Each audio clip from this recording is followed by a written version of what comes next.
just got a passing grade on your life insurance exam and you are super excited and you ready to make some money. You've been on all the Zoom training classes. You found, researched, and studied all the carriers that best suit the type of insurance that you want to sell.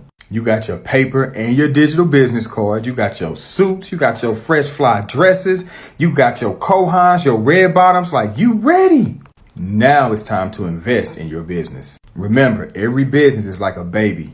You got to pour time and resources into your business so that it'll grow. And the most important nourishment that your new insurance baby is going to need and want in order for it to grow is leads. Now, essentially, you really have 3 options. The first 2 ways most agents will call the slow route. But the reason it's called the slow route is because it takes little to no money to do both of them.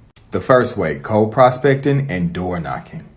Now, some senior underwriters, mentors, uplines, whatever you want to call them, have mixed feelings on what to do and how to look when you decide to go door knocking and when you decide to go out and cold prospect. Now, when I say cold prospecting, I mean look your best, go out, middle of the day or whenever, restaurants, Walmarts, malls, wherever, and just start having conversations with people. Like, just start getting names and numbers, getting business cards, giving business cards, getting emails, getting social media tags, whatever, following people on social media, whatever you need to do in order to get some contact information so you can have a further conversation with them about your business.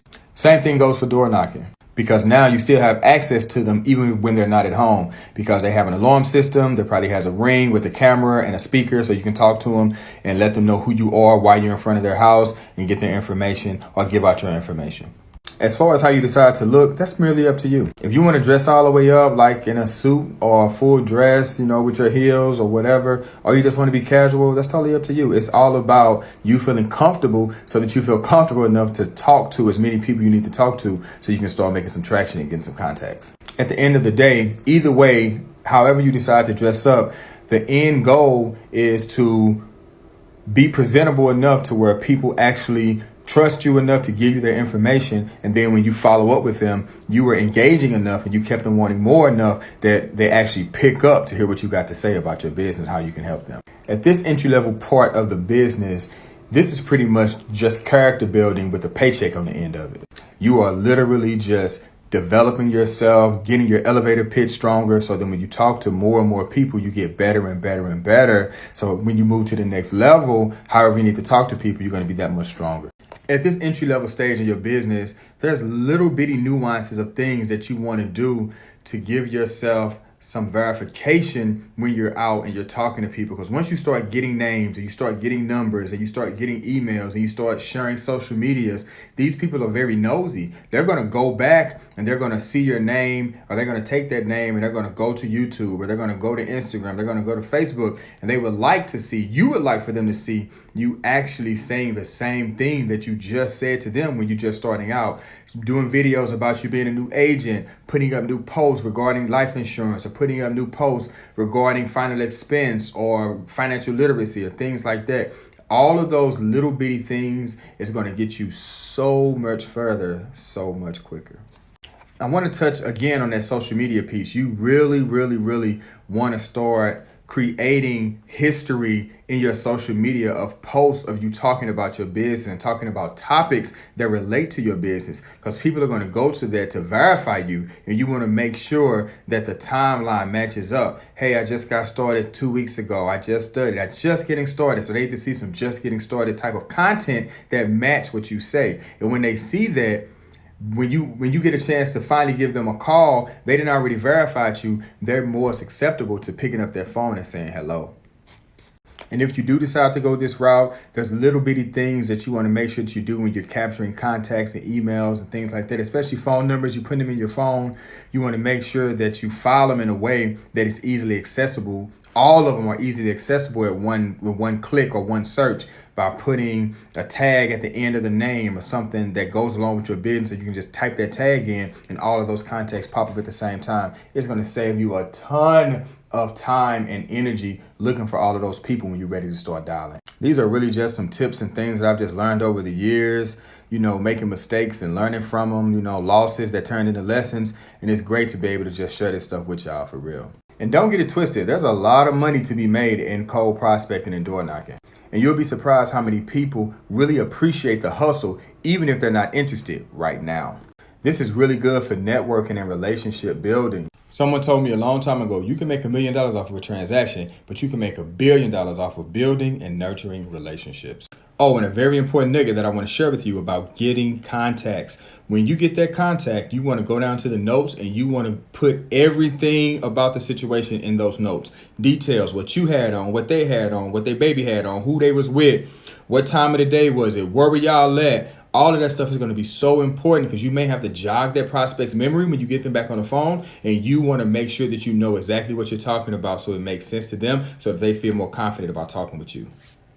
Now, moving on to the next way to get leads in your business, leveraging your warm market. Your warm market is everybody, and I mean everybody in your phone. All of your family, all of your friends, all of your coworkers, people that you used to work with that's still in your phone.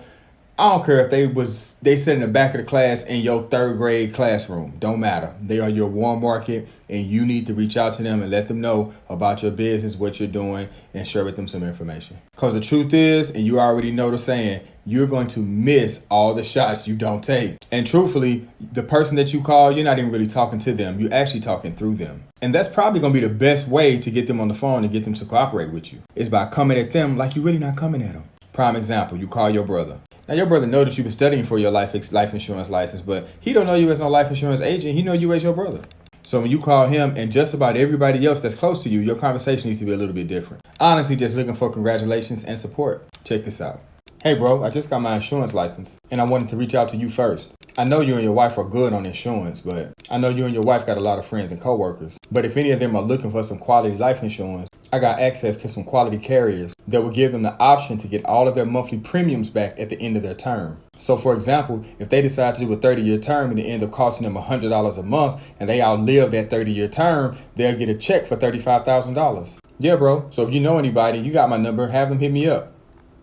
Now, that's just one example. What you're literally doing is still sharing the information, but you're sharing it like you're sharing it for him to share to somebody else. But you're waiting on that light bulb to go off in their head. And you'll be surprised when you hear your auntie like, wait a minute, baby, I need that. And that's when you go into complete passive kill mode. Oh, for real, auntie? I thought you and uncle was cool. Well, no worries. I can just put y'all on my calendar and we can just talk about it when y'all available, okay?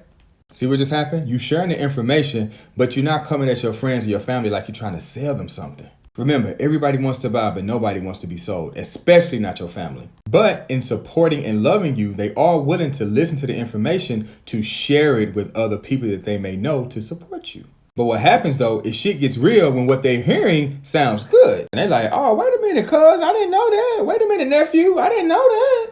And you like, You never want to lead with the guilt trip of them trying to support you. You really want to lead with the information because the information wins every time. Remember, a good opportunity or a good deal never needs to be sold. Never. And when you're talking to the right person, valuable information is always heard.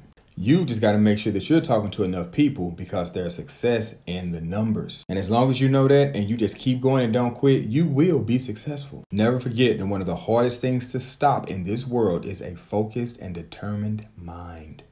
Now, if you're a recruiter and your new agent decides that they want to go this route, it's going to be up to you to assist and help them and coach them. Now, this is going to be very important for you as this new agent's upline and all of your new agents that come in. You really want to find out who they are, what their background is, and respectfully, what the background and dynamics of their family is as well.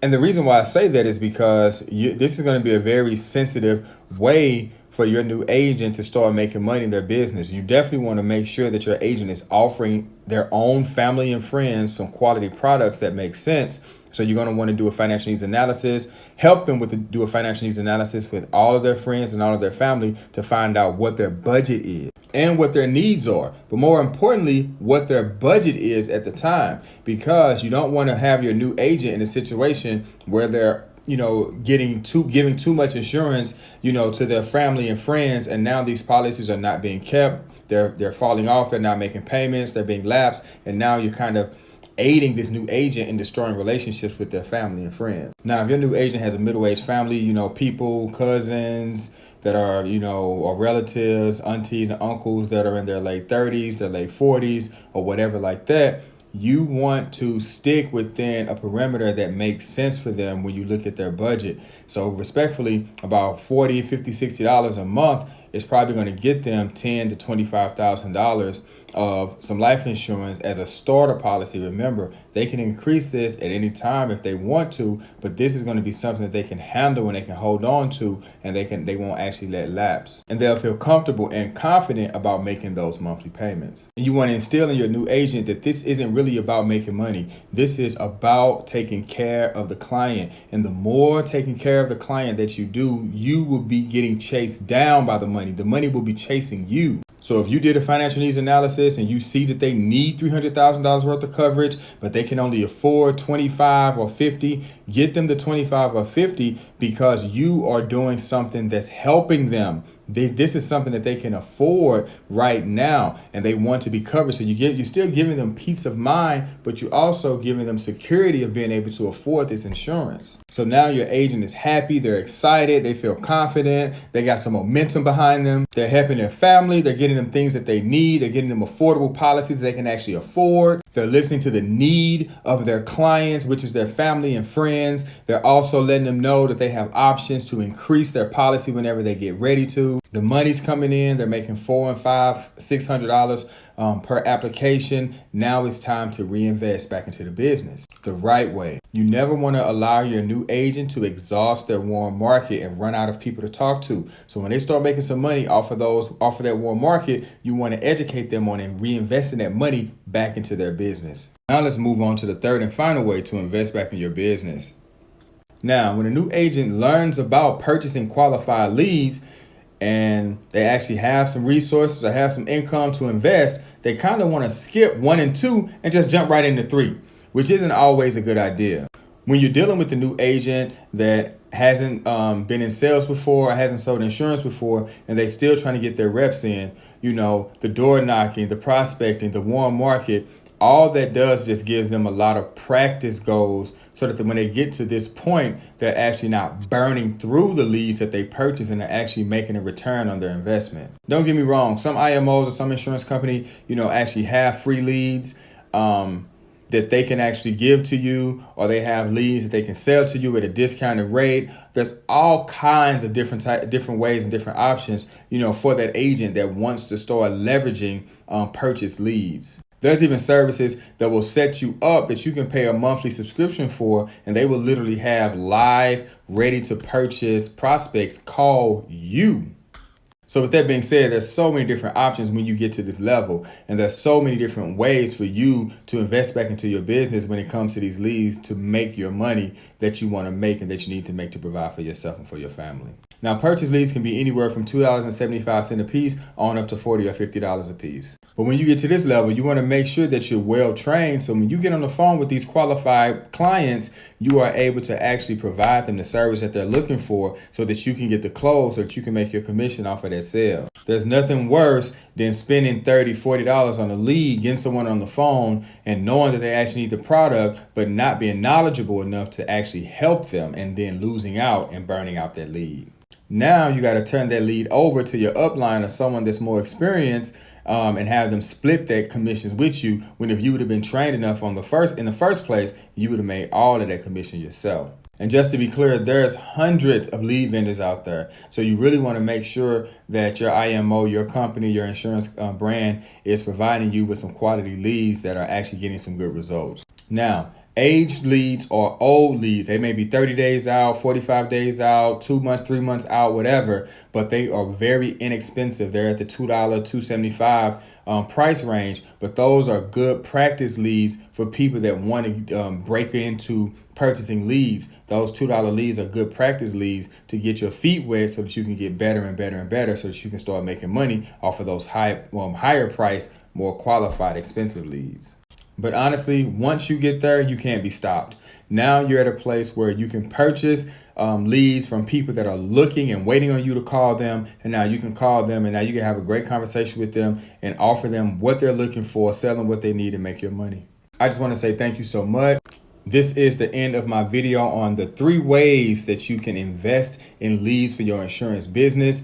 If you like this video and you saw value in this video, please like, share, and subscribe. I greatly appreciate it, and I love y'all. Peace.